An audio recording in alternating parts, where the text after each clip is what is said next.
Welcome to the Gay Buddhist Forum, where teachers from all schools of Buddhism offer their perspectives on the Dharma and its application in modern times, especially for LGBTQI audiences.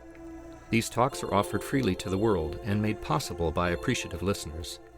If you would like to support our efforts to share the Dharma with underserved audiences, please visit gaybuddhist.org. There you can donate, find a list of upcoming speakers, or enjoy many hundreds of these recorded talks dating back to 1996. Hey, welcome back. Is there anybody that's here for the first time after a long absence? Hi, can you tell us your name? I'm Kevin. Kevin? Yeah. Hi.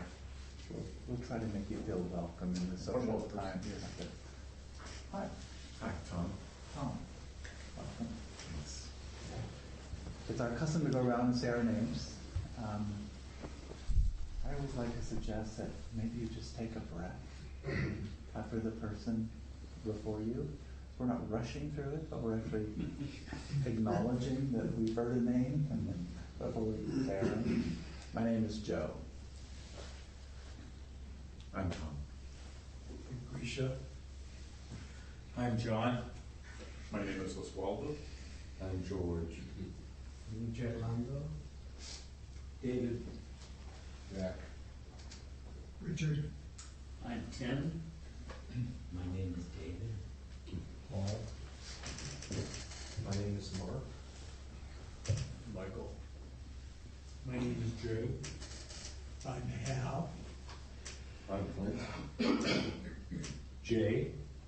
I'm Richard. Philip. Peter. My name is Harley.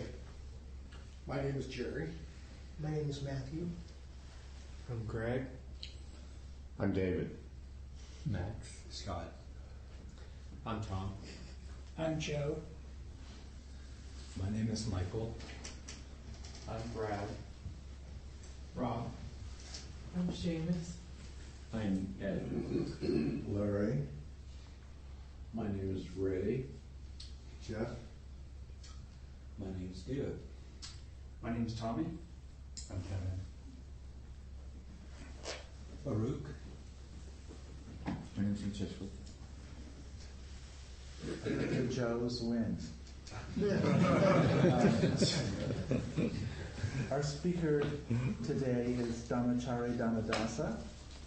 He's been practicing with the San Francisco Buddhist Center, that's right where we are, since 1993 and was ordained in 2011. His current area of exploration is the cultivation of metta, universal loving kindness, as a response to the hatred, discrimination, and bigotry in the world. He's been with us now for 4 weeks. This is the fourth week of some very gentle and skillful Dharma. And thank you very much. I'll let you explain the rest. Welcome. Thank you, Joe. So my name is Danadasa, and this is the fourth week of a 4-week series. So the ground we've covered so far is on January 8th. I spoke about the mind and the Sangha, followed by a talk on the heart and the Dharma. And last week I spoke about the body and the Buddha. And this week I'll speak about bringing it all together. So bringing it all together was just simply a placeholder to include all little bits and bobs that I left out, and also to respond to your questions as well. So at the end of last week, I invited everyone to comment or ask questions about what they'd like to hear this coming week. So I've weaved a number of these questions into my presentation this week. And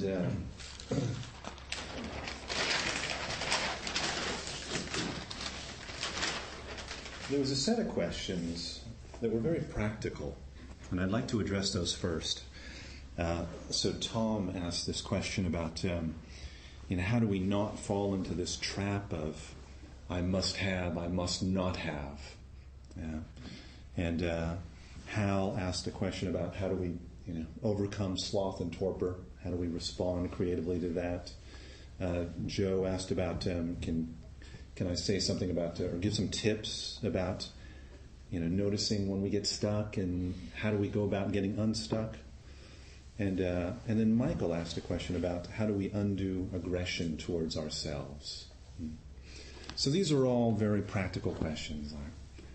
Basically, there's crazy stuff going on internally, and there's crazy stuff going on externally.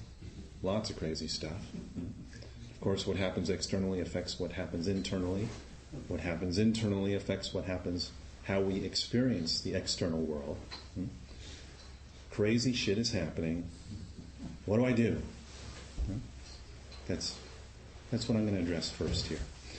And I'm going to use the 5 hindrances as a basis for this exploration. So the 5 hindrances, or 5 habitual ways we respond to our experience that creates and binds us to suffering, aka stress and anxiety.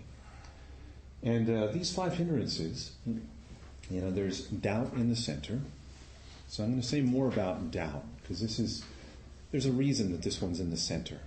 It's actually very central to why things aren't quite the way we want them to be. So we're going to leave that for a little bit later, doubt.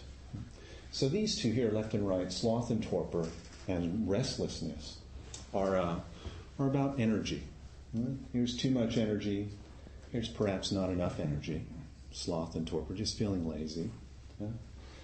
But it's also a relationship, an energetic relationship to our experience, where we're just not comfortable with what's happening here, and our response is agitation. And over here on sloth and torpor, it's similar. We're just not comfortable with what's happening, and the response is just to numb out. It's just to check out. Right? So this is an energetic relationship to our experience. Sloth and torpor, restlessness. And then these two, this pole, on top is desire for sense pleasure. The bottom is aversion, what is traditionally referred to as hatred. Aversion and hatred. So this pole, vertically, is the push and pull of the story of me. It's all about me. It's all about what I want. I've got to have this. I've got to not have this. And it's just this constant craving, this clinging of the mind that just manifests as this incessant chattering of the mind. It's like I've got this running commentary going on in my mind about what's happening. And personally, my running commentary tends to be quite critical. It's quite harsh. So, how do we work creatively with this? Well, first of all, I'd like to share some very good advice from Pema Chodron. She's written a book with the name of this, the title of this book. One of her books is called Fail Again, Fail Better. I have not read this book, but I came across this little slogan before I even knew that she had written a book by this title, Fail Again, Fail Better. And there's something incredibly beautiful about this. So the practice advice here is that expect to fail. And every time we fail, it's an opportunity to learn something. Fail again, fail better. So this path of transformation, it's a process of developing skill. So in the Buddhist tradition, they speak about skillful action and unskillful action. So skillful is a translation of the word kusala, and unskillful is a translation of akusala. Skillful, unskillful. And essentially, it's very simple. Skillful action, from a Buddhist perspective, are any actions that reduce suffering. Simply put, any actions that reduce stress and anxiety. Unskillful action, any actions that bind us to suffering, amplify suffering, create suffering for ourselves and others. It's very simple. skillful, unskillful. Right? So in terms of failing in and failing better, there's a lot of wonderful skills that are actually learned, that we can learn in meditation. So I'd like to now talk about two very broad categories of meditation and how what we learn when we engage with meditation in this way, how the skills that are learned are completely applicable to our day-to-day lives. Everything that happens in meditation is completely applicable to everything we do in our lives out in the world out there.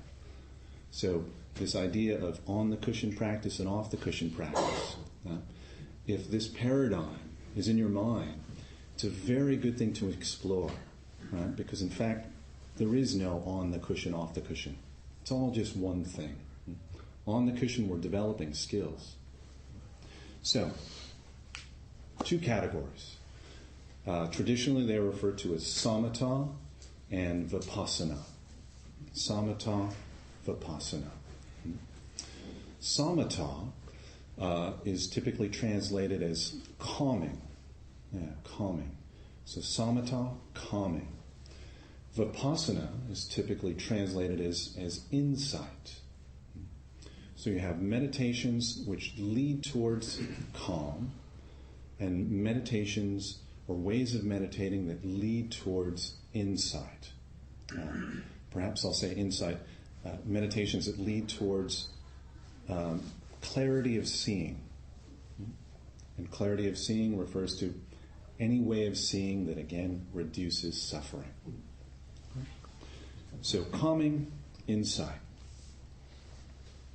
So in terms of samatha practice is an extremely important foundation of this process of unfolding. Because what we are trying to do is we're trying to understand how we create suffering for ourselves and others. And we're trying to understand how to undo this. We're trying to understand how to unbind ourselves from this stuff. And if our minds are just all over the map, going in 1,000 directions, it's very difficult to see clearly.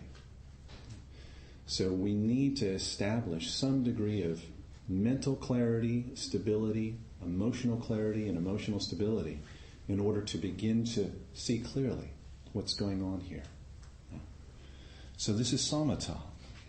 Now, in samatha practice, a very good object of concentration is the breath, the breathing body.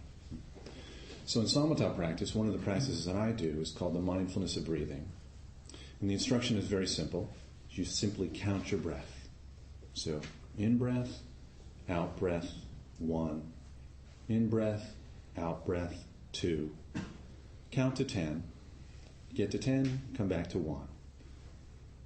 If your mind flits off, bring it back to the breath. Begin at 1. So in this meditation, what's happening is I'm actually sequestering my mind. One could say I am manipulating my experience. I am blocking out anything that is not my breathing body, and I'm pushing it away. And samatha practice does require this activity because our minds tend to be all over the place, and we need to just simply gather our minds. So this can actually require quite a bit of energy, especially if our minds are all over the place. So if we stick with this, eventually our minds will gather, and then we can turn our minds towards vipassana practice, practice that actually allows us or cultivates the skill of seeing clearly. So, once some degree of mental stability arises, and we can choose to shift to this vipassana way of practicing. This way of practicing is actually much more inclusive. It's much broader. And so from this calming approach, we're actually reducing our field of experience. In Vipassana practice, we're actually expanding our field of experience, broadening. So in this case, let's say I were focused upon the breath, and I noticed the mind going flitting off, whatever it may be. And then there's a moment, a very important moment, where I suddenly become aware that my mind has gone off. So this is a very important distinction, so I'm going to say this again. I'm meditating, I get lost in thought, but I don't know it. I'm just lost in thought, just fantasizing about whatever. And then, oh, wait a second, I'm supposed to be meditating. That moment is a moment of clarity. It's a moment of mindfulness. And this is such an important moment, because in that moment I have become aware that I am lost in thought. And in fact, I'm no longer lost in thought. I am found in lost thought, perhaps is another way of putting it. So in terms of Vipassana practice, one can do this. One can then choose to shift the object of concentration from the breath, the object of attention, and shift it to this experience of being lost in thought. So rather than pushing away, oh, I'm lost in thought, I need to come back to the breath. 1, 2, 3. We simply be with this experience of being lost in thought. However, we know that we're lost in thought. So we simply just watch the mind do what it's doing. Wow. Look at the stuff my mind gets up to. It's kind of all over the map. But we know that this is happening. So then we can then bring in the perspective of impermanence. So impermanence, this is one of the ways of seeing which reduces suffering, leads to liberation. Distraction arises. Distraction fades away. Concentration arises. Concentration fades away. This is all just this amazing arising and fading away of all this stuff. And this idea that I don't like distraction, so I need to push it away. I like concentration, so I need to follow my breath. We set all of that aside. And we just simply stay with our experience as it is unfolding, without any sense of trying to control it, trying to force it into something, trying to make it something specific. And the key here is our relationship to our experience. So we are relating to our experience with mindfulness. We know what's happening. So as one develops skill in this process of meditation, we could say that what shifts is there's a shift from the focus of the content of our experience. Oh, I'm distracted. Oh, I'm concentrated. Hee-haw, right? We shift away from the content of experience, which is another way of shifting away from what we want to be happening. That shifts to the background, and what shifts to the fore is actually our attention is now upon the process of experience. So you have the content of experience, and we shift towards the process of experiencing. So this process of experiencing is just simply noticing how the mind just proliferates. It just goes all over the place. And there's nothing wrong with that. It just simply is. All right. So, fail again, fail better. How does this help when we're out in the world out there? So I'd like to say something about actually the process of developing skill. And I'm going to use the analogy of learning to play the piano.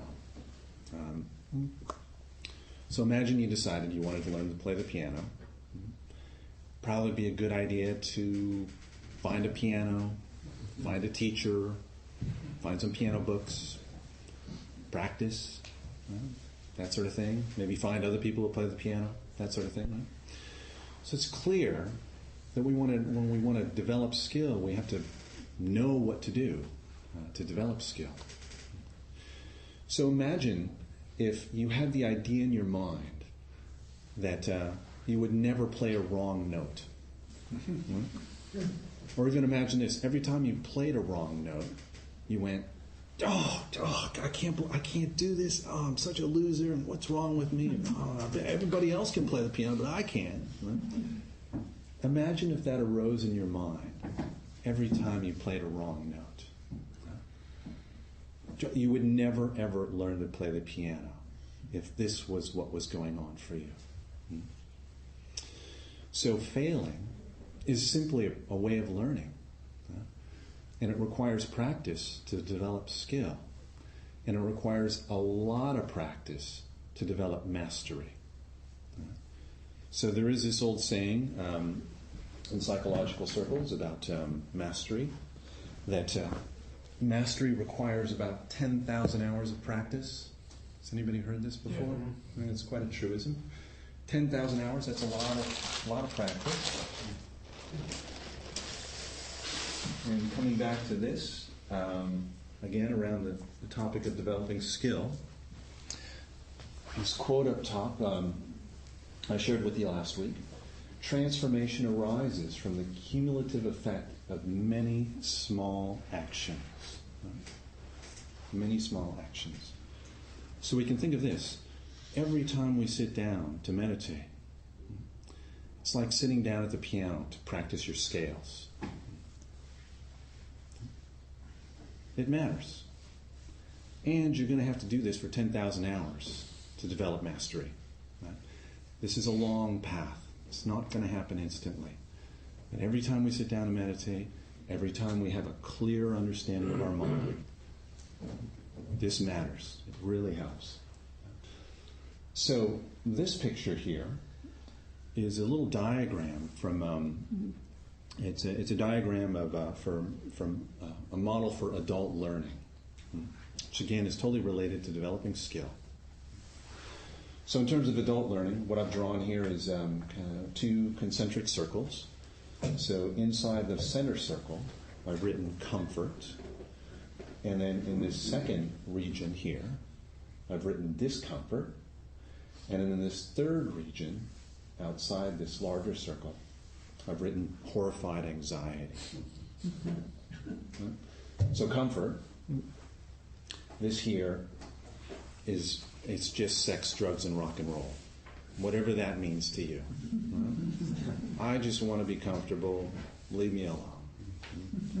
You're either with me or you're not. This is comfort. And if we just stayed here in comfort, nothing would ever change. We wouldn't grow. Transformation would simply not be possible if we just stayed here asleep in comfort. So learning requires us to step outside of our comfort zone, requires us to step into discomfort. Discomfort.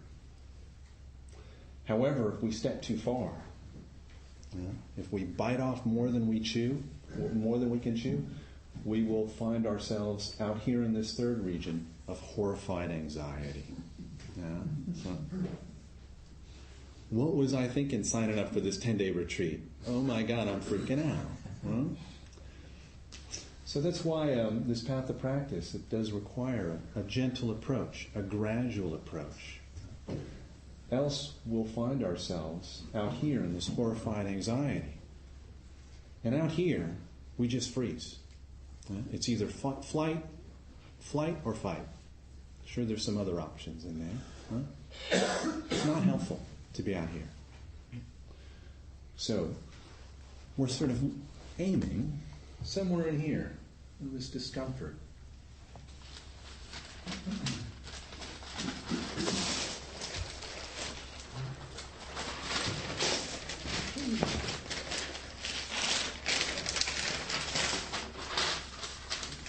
So in terms of working creatively with these 5 hindrances,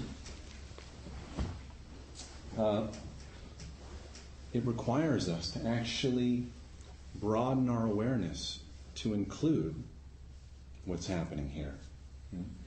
So when we're feeling restless, let's say we're meditating, when we're feeling restless, we don't just jump off the cushion and go get a snack. When we're feeling sloth and torpor, we don't just fall asleep. We actually stay with it. We turn towards what's unfolding right here in our present moment, and we turn towards it with kindness.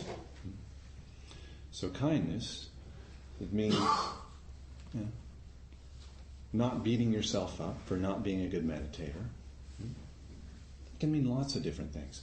But really it's about accepting what's happening without judgment, with kindness. And this actually can have a very transformative effect. It's 11:30. So that's turning towards. Now,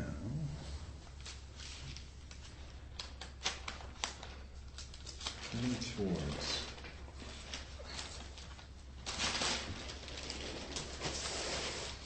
So now I'm going to shift gears. And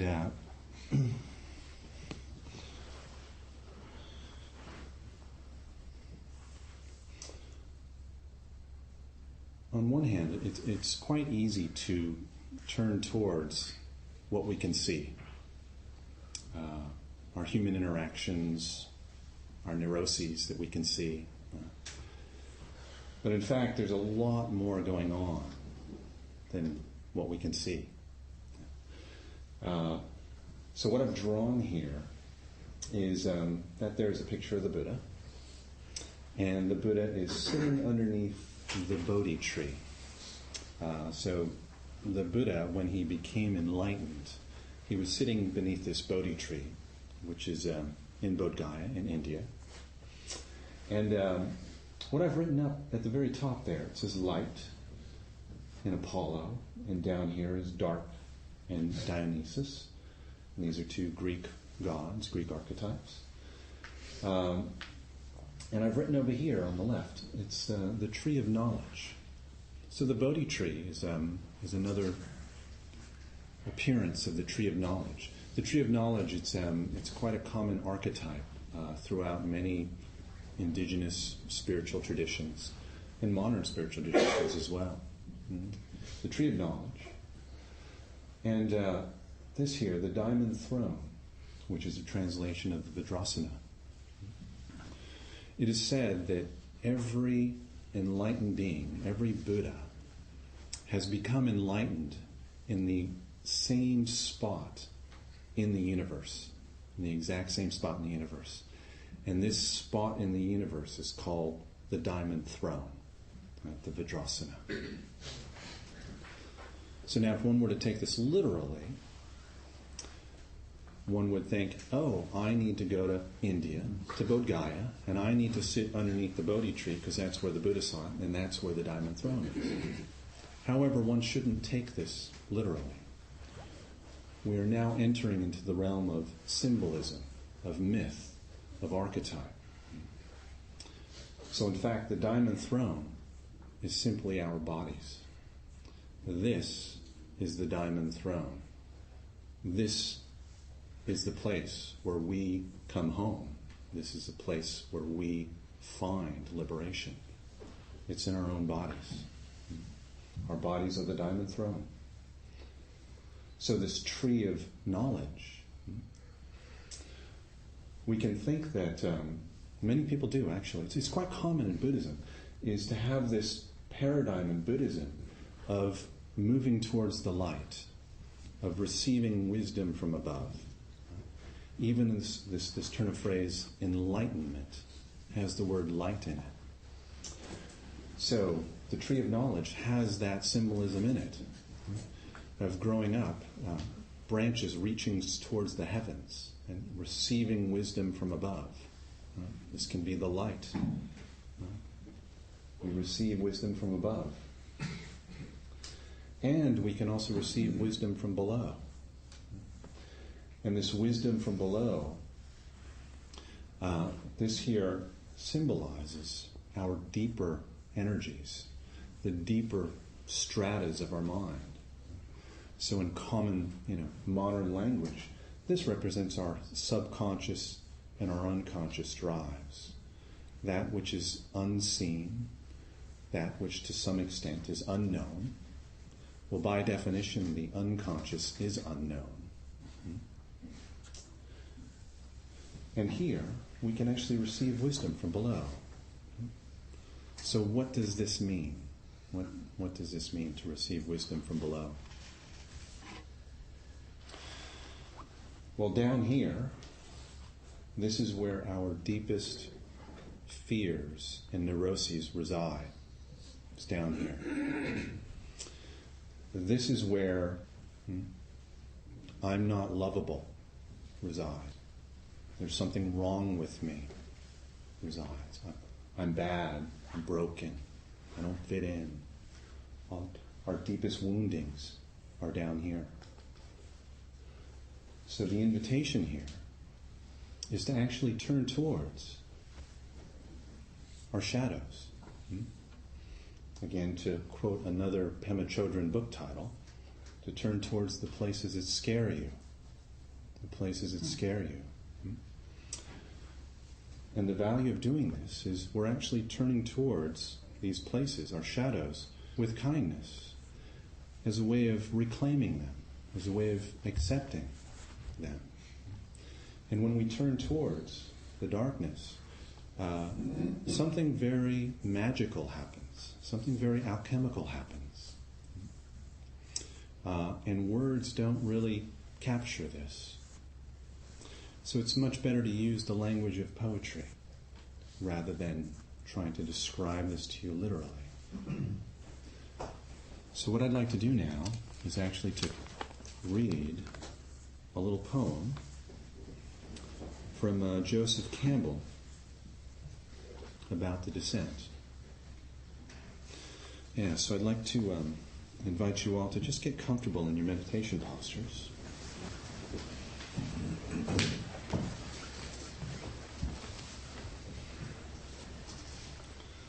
And I'd like to invite everyone to listen to this poem with your hearts and with your bodies.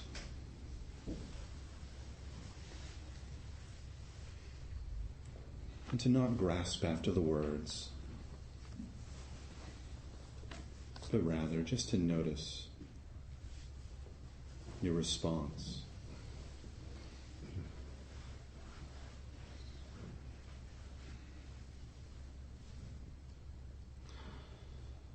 The descent into the shadows.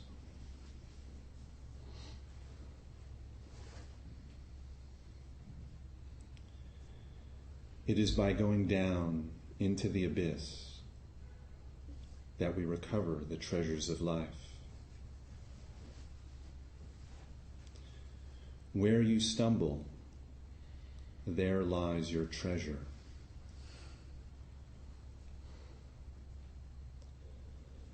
The very cave you are afraid to enter turns out to be the source of what you are looking for. The damn thing in the cave that was so dreaded has become the center.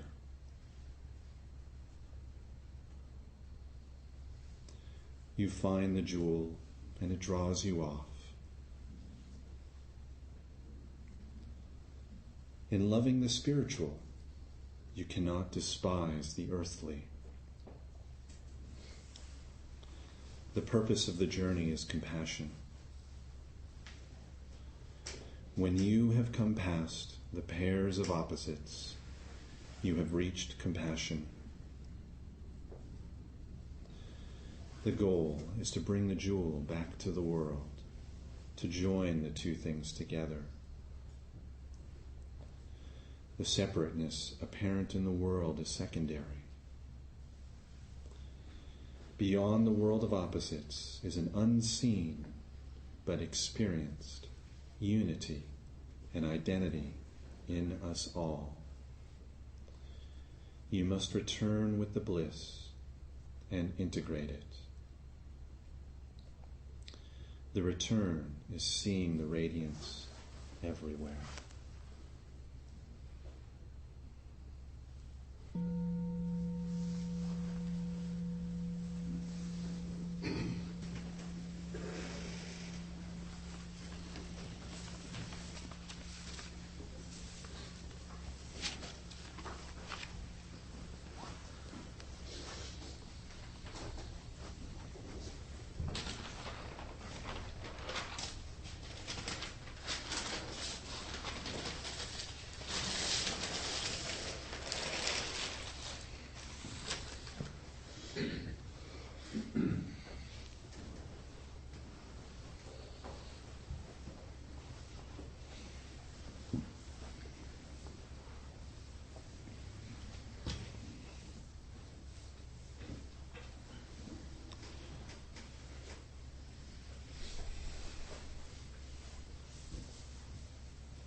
So this process of transformation,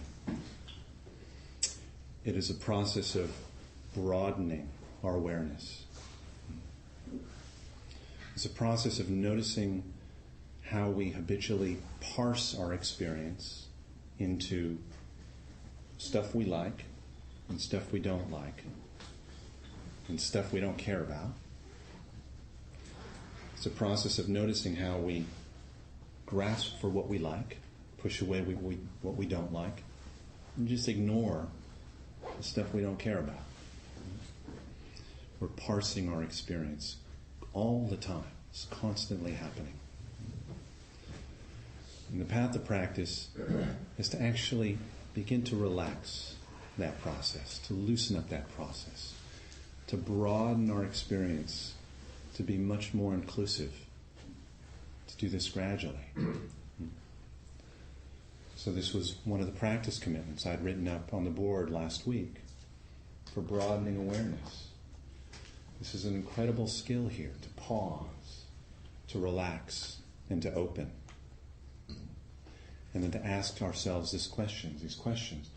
What is it that I'm not seeing? What is it that I'm not feeling? What is it that I am avoiding? So pausing, relaxing, and opening. The pause can happen in two different ways. The pause can happen either before the car crash or after the car crash. And in the early days of practice, it tends to happen after the car crash. So, example, I'm at work, I get a snarky email, I type a snarky response, I hit send. Oh, if only I could do a do-over, I would so not do that. There's the fail again, fail better. You just notice how painful that was to react with anger, to respond with anger. And remember that. Remember how that feels. And as we develop skill, the pause comes right before you hit the send button. And as skill deepens, even the desire to send a snarky email, perhaps it arises in the mind, but it has no weight. It has no oomph to it. It doesn't bite and grab. It doesn't intoxicate the mind. So this desire to respond with anger, it simply dissolves. So this is why these moments of mindfulness are so incredibly important.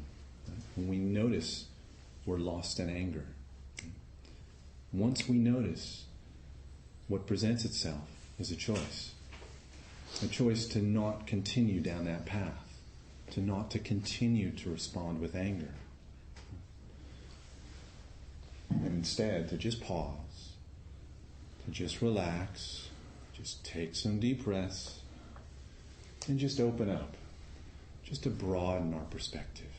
Just ask these very simple questions. What am I not seeing here? What the hell's going on? What am I not feeling? What am I avoiding? I've got this all wrong. And in that space, there is a possibility for something else to arise.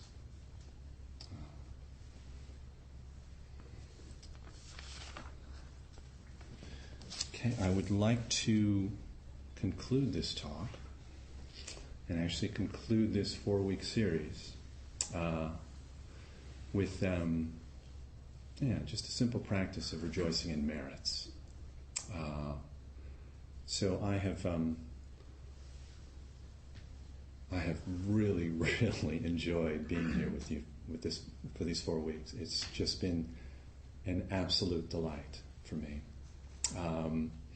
So I'd like to, thank the facilitators, Roy and Oswaldo, Grisha, and Joe. Thank you so much. I'd like to thank the hosts as well. I'd like to thank Hal for the invitation, for hosting me, and I'd just like to thank all of you for your just really kind attention.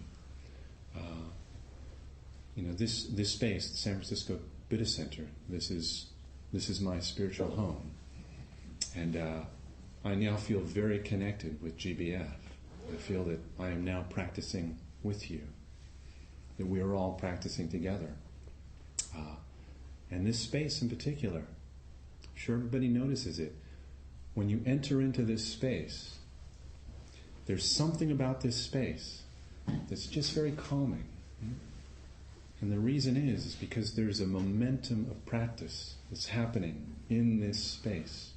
Our energies are all here in this space. When we leave, there is something in our energies that's left in this space. So then when we step into it, we feel as if we are stepping into some momentum of practice, of cultivating kindness. So now I just have this very strong heart connection with GBF, so that when I step into this space, it's not just my Sangha that I'm connecting with. It's also this Sangha as well. So that's a great gift to me for that. I'm very grateful. So thank you all very much for your kind attention.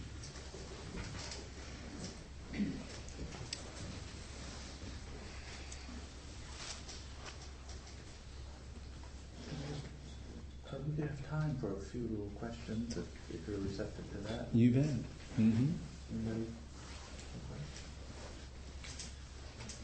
Yeah, so I was very curious then why doubt is in the middle, or if you were going to say anything more about that. I forgot to say something about doubt. Thank you. What's your name? Tom. Tom. Funny you should ask, Tom. Right. So doubt is juxtaposed with faith, confidence. So the term that's being translated here is Shraddha. It's typically translated as faith, which has a lot of baggage in our modern culture, modern Western culture. So a more palatable translation is faith, confidence, / confidence. And this confidence is actually confidence in our own ability to liberate ourselves, to free ourselves from suffering, from stress and anxiety. And many people I know are afflicted by a lot of doubt, tremendous amounts of doubt, self-hatred, I can't do it, whatever. A lot of people struggle with this, just being really harsh with themselves. So this idea of confidence in ourselves can be quite problematic or difficult. They don't see a way out. So one can also have confidence not just in oneself, but also confidence in others. So I was talking with Joe last week. We got to talking about the Zen Center, and we got to talking about Isan Dorsey, who founded the Hartford Street Zen Center. And I was saying to Joe that I've read, Crooked Cucumber, which is Suzuki Roshi's biography, and also Shoes Outside the Door, which is all about Richard Baker, and also Street Zen, which is about Tommy Dorsey. And with Suzuki Roshi's biography and also with Tommy Dorsey's biography, both of those books, I was brought to tears multiple times as I was reading these books, because they're just such beautiful stories, incredible stories. Right? Street Zen, unbelievable story. I mean, this guy Tommy Dorsey, he's just walking around the Castro, seeing people lying on the sidewalk. What the hell's going on? Nobody's taking care of these people. He just scoops them up and he brings them right into the Hartsford Street Zen Center. And he creates the very first AIDS hospice in the United States. Other practitioners who were at the Hartford Street Center were like, what the hell are you doing? We didn't sign up for this. Tommy Dorsey, he didn't care. This is what we're doing. It's an incredible story. Incredible story. So you can read stories like this, and it just opens your heart. It warms you up. It's inspiring. You see the potential, the human goodness. So confidence, we can draw confidence from other people. And actually, this is so important. In our current, what's happening right now externally, it is so easy to get fixated by all the negative stuff that's happening right here, right now in our country. Just crazy. Absolutely crazy. And it's so important to actually also remember and to bring to mind that there's also a tremendous amount of goodness that's happening in the world out there too. And when we can bring these stories of goodness to the fore of our mind and hold them there and know that there is our human potential, we have the potential to be completely ignorant, bigoted, filled with hatred, stupid, idiotic, do all this crazy stuff. Just turn on the news, that's what you'll see. And this means we also have the potential for kindness, for patience, for love. That's infinite. It's all-encompassing. It's up to us.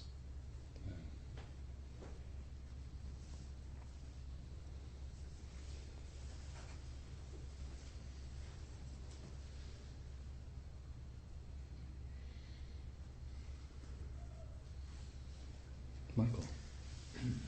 So I'm curious about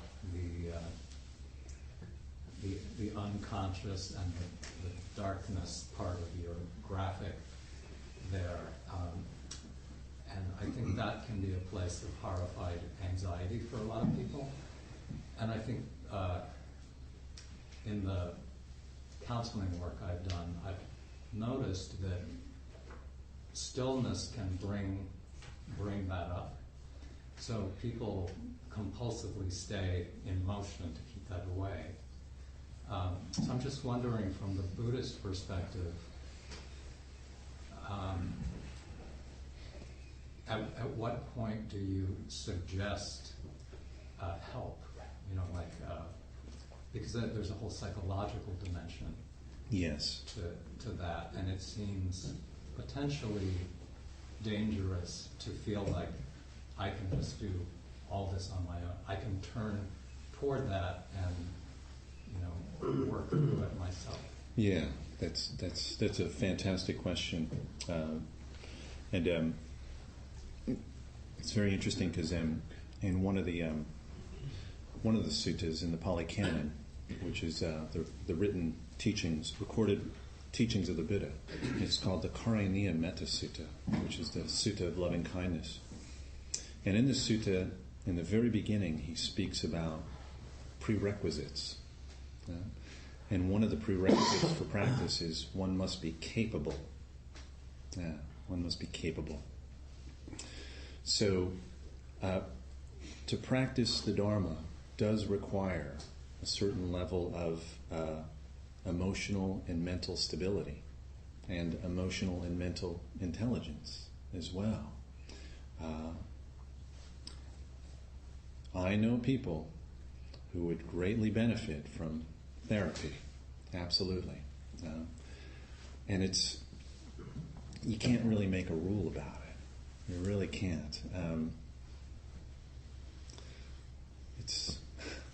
I wish I had a better answer. But what are your thoughts on this, Michael?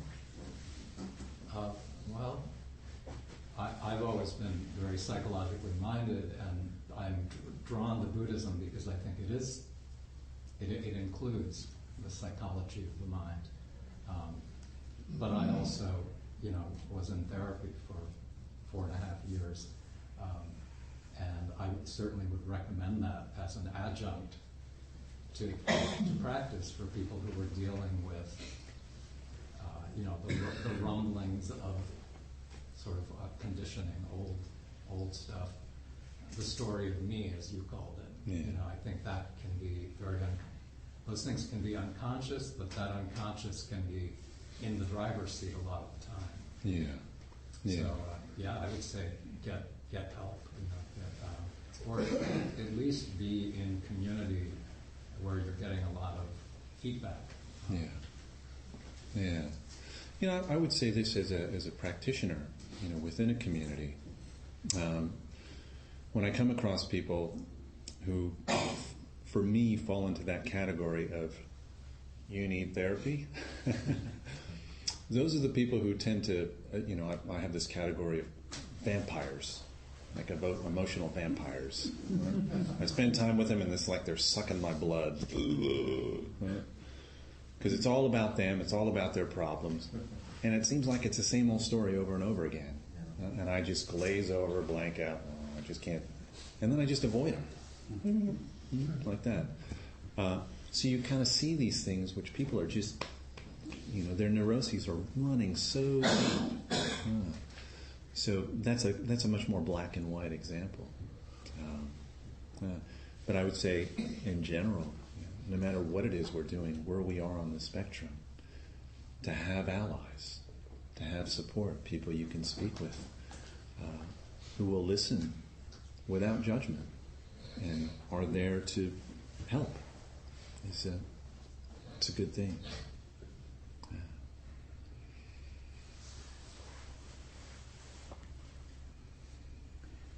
Perhaps we should end there. Thank you very, very much. Do we have announcements today? Yes, John Martin, who spoke to us just a short while ago, sent a number of these flyers over that are outside. There's a day-long that they'll be leading Saturday, February 4th from 10 to 4 p.m. It's down on Folsom Street at the Against the Stream Buddhist Meditation Society. And it's an LGBTQI Day of Refuge regarding the changes in the world following the election, coming together in community, so all the things we've been discussing. And so it's on a sliding scale. Anyway, details are there, so look for the green flyers if that would be of interest to you. It's 2 weekends from now. Yes. There's another day long also on a green flyer.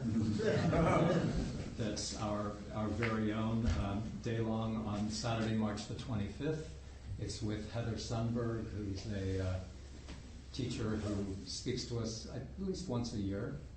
And there'll be a morning program of sitting and walking meditation and an afternoon program of small group discussion. Lunch will be provided. There's no charge, but we do ask that you contribute generously to supporting the teacher. On the flyer is a URL that will take you to online registration, so check it out. If you have any questions, feel free to ask. Volunteer opportunity. It used to be known as a steering committee or a board of directors. We need a secretary. Somebody will take minutes at our infrequent meetings. Maybe, 4 times a year, perhaps. We just need somebody to help us record what we said we'd do and follow up with what we did. If you want more information, please see me afterwards.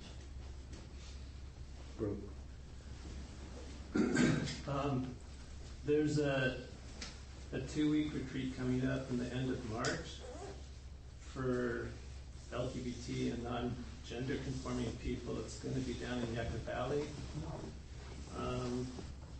at the Dina Desert Retreat Center. It's being taught by Armina Weissman, and I'll be assisting her. So you could come for 1 week or 2 weeks. So I posted it on the GBF site, so if anyone's interested, it would be great.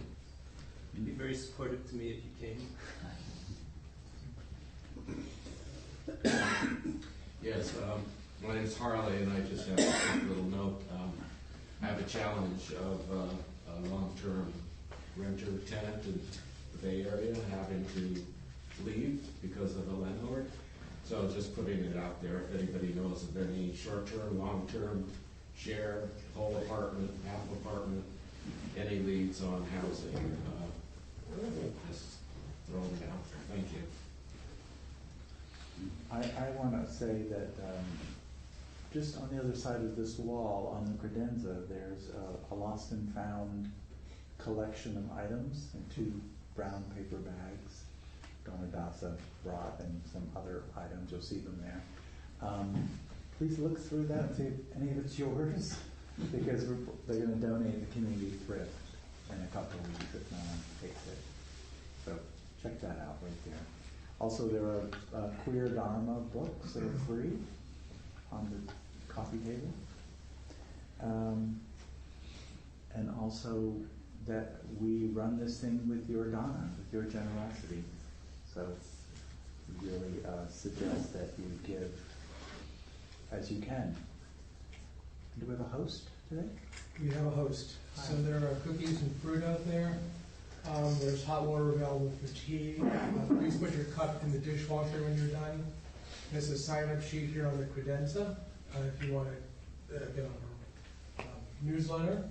I will be coming around with the Donna Bowl, and suggested donation is $10, and that supports a lot of the things that GBF does, besides renting this place and paying our speaker, Walking Street dinner, prison outreach. So it's much appreciated.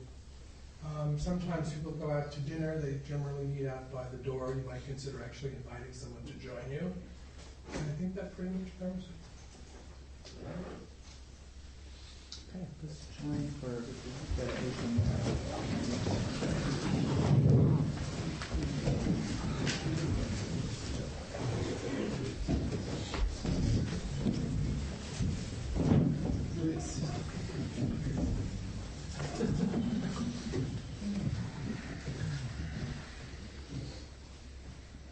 By the power and truth of this practice, may all beings have happiness and the causes of happiness.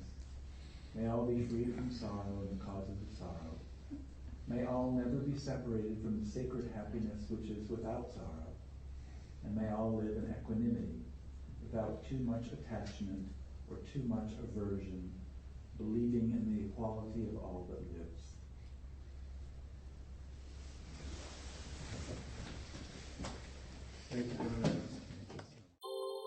Thank you for listening to the Gay Buddhist Forum.